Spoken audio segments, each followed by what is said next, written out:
Begin your character design in Night Cafe by going up to the Text to Image, click on Pose to Image, and then click Choose a Start Image. In this case, since we're trying to rig a character, we can use either one of these T-poses. They'll work best. Click T-pose, enter a text prompt for your T-pose, select the preset style. I would suggest cinematic because it's most realistic, then click Create. Once your character has been rendered, go to the Download button, click the Download button, and drag your image off to the desktop. Next, we're going to go into Meshy.io. Underneath Workspace, make sure you click Image to 3D, and then drag your image into the drop and drag image here. Once your image loads, click Generate.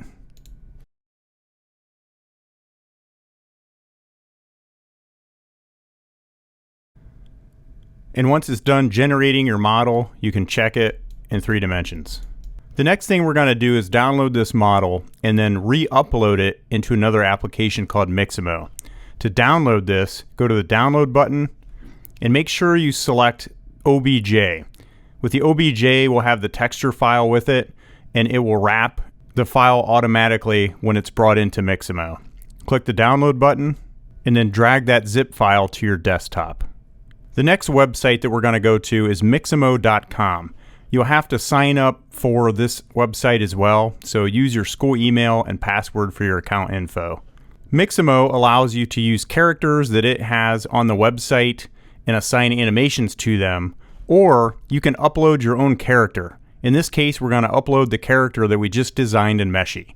So click the button that says Upload Character and drag your zip file directly into this box. Once your character is uploaded, click the Next button, and then place markers for the chin, the wrists, the elbows, the knees, and finally the groin. If you have an asymmetrical character, make sure you unchecked Use Symmetry and you can place the markers individually. Click Next. And in a very short amount of time, your character will be rigged for you and take on a default animation. Click the Next button, and you'll see a preview of your character in this window.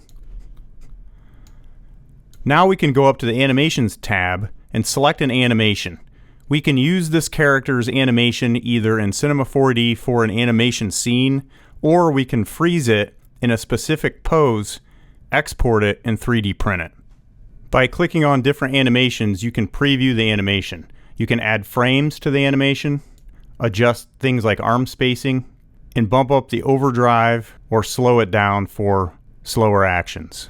For demonstration purposes, I'll select this left turn, and now I'm ready to download my character. I'll hit the Download button, leave the download settings as they are, and click the Download button on that panel. And lastly, drag your FBX file to the desktop, and we're ready to use Cinema 4D. Once you're inside of Cinema 4D, go up to the Render settings, the third button on the right, and switch from Redshift over to Standard Renderer. Click out of that box and drag your FBX directly into the viewport. Click OK, and your model will show up. To fix the shininess on your material, click the Material tag, go down to Reflectance, and turn down the brightness. You can click the Render Preview to see what your model looks like in a render view. By clicking the Play button, you can see the action of the animation, and then you can go in and create your scene using a floor, a physical sky, and other scene content. In order to export this model as a 3D print, you can grab the scrubber and find a pose that you think would look cool to print. In this case, I could use frame 3 here. I'm going to go back and delete the physical sky and delete the floor and prepare the model to be exported for print. All you have to do is drag across both the FBX files and the object, right click, and go down to Connect, Objects, and Delete. By clicking that, you'll turn that FBX file into a single model, and now we can export this for 3D print.